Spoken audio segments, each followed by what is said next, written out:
This week isn't just big, it's game-changing. General Hospital. Rain had not stopped for hours. It fell in steady sheets against the windows of Anna Devane's office, blurring the world outside into a gray, indistinct haze. Inside, however, everything felt painfully sharp. Every thought, every memory, every unanswered question. Anna stood motionless by the window, her arms crossed tightly, as if holding herself together. Sleep had become a stranger over the past few days. Each time she closed her eyes, she saw fragments, disjointed flashes of that night. A voice she couldn't quite place. A shadow moving just out of reach. The cold certainty that she had been watched long before she realized she was in danger. This wasn't just another case. This was personal. And that changed everything. For days, Anna had chased leads that went nowhere.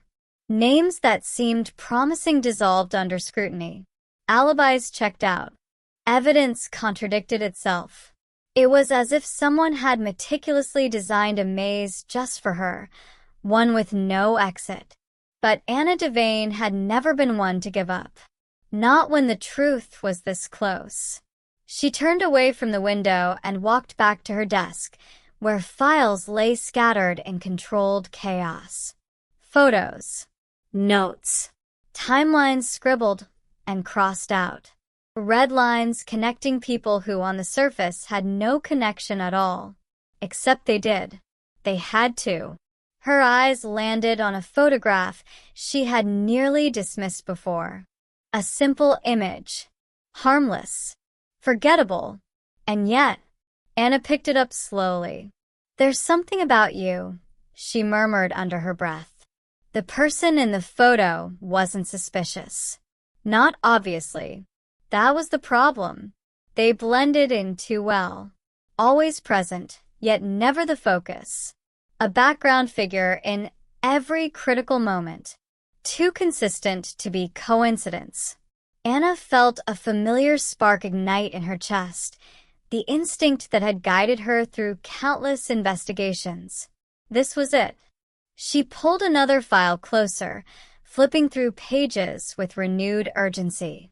Dates, locations, conversations. The pattern began to emerge, subtle but undeniable. Every time something significant happened, they were there. Not interfering, not leading, just present. Watching, waiting. A chill ran down her spine. "They've been hiding in plain sight," she whispered. The realization didn't come like a thunderclap. It settled slowly, like a heavy fog, wrapping around her thoughts until there was no escaping it. Someone close to her had orchestrated everything. Someone she trusted. Anna closed her eyes briefly, steadying her breath. "No," she said softly, though her voice lacked conviction. But the evidence didn't lie, and neither did her instincts. Later that evening, the rain finally began to ease, but the tension in the air remained thick. Anna stepped out into the damp streets of Port Charles, her coat pulled tightly around her. She knew where she needed to go. The address was familiar. Too familiar. As she approached the building, her steps slowed, not from fear, but from the weight of what she was about to confront. This wasn't just about solving a case anymore. This was about betrayal.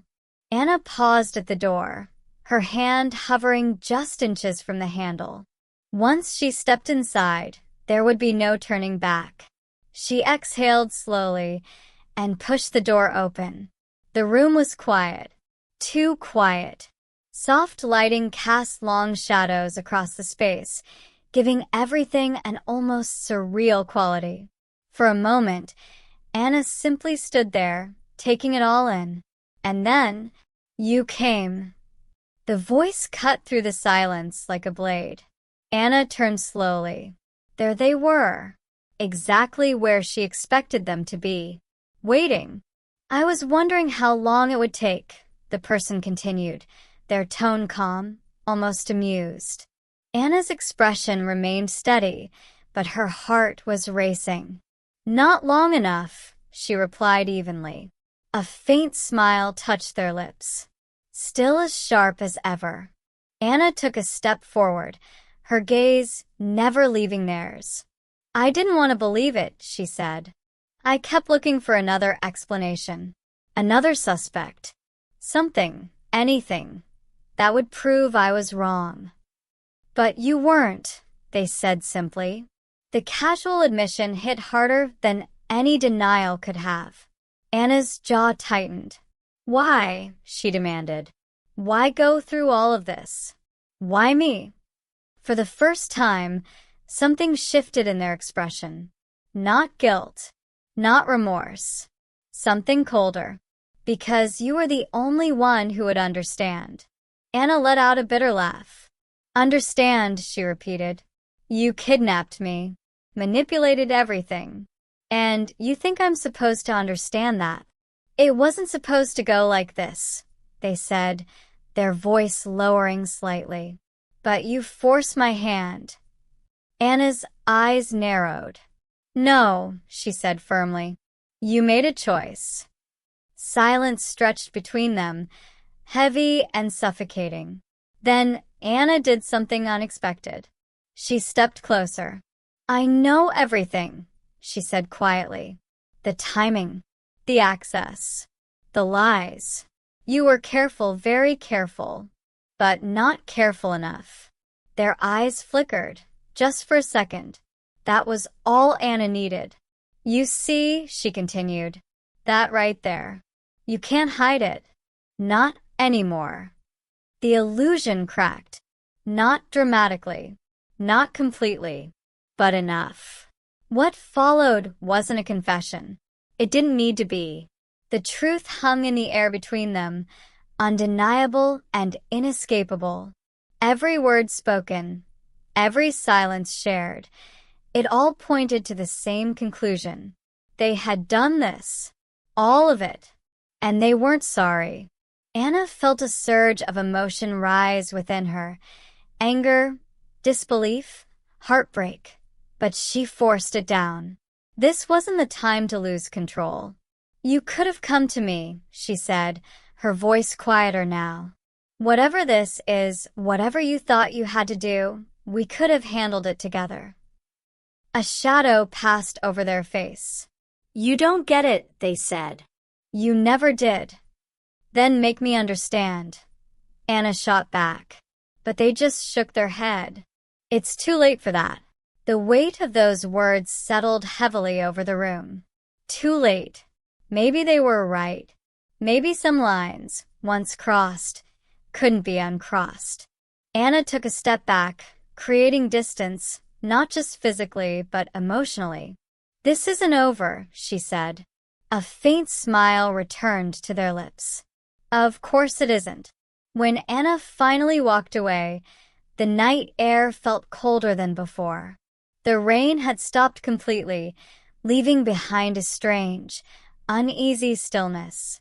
She didn't look back, because she knew one thing with absolute certainty.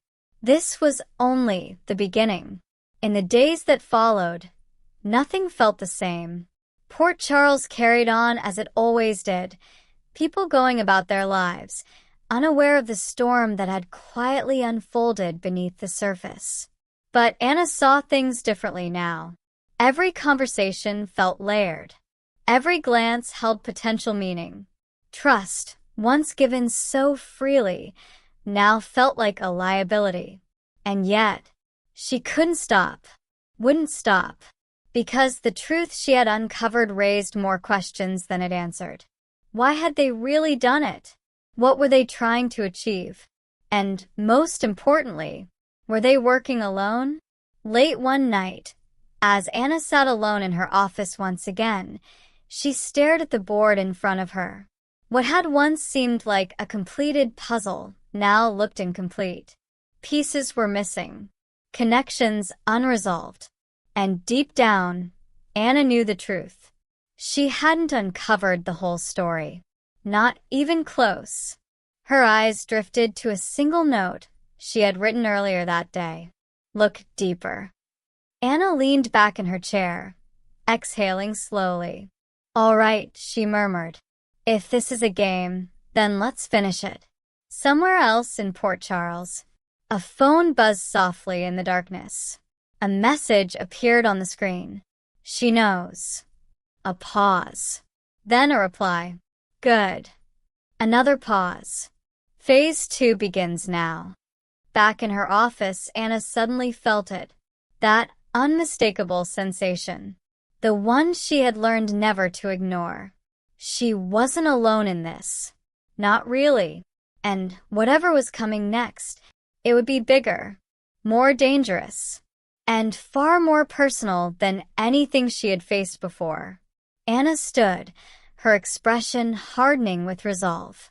Let's see how far this goes, she said quietly, because some secrets don't stay buried, and some truths change everything.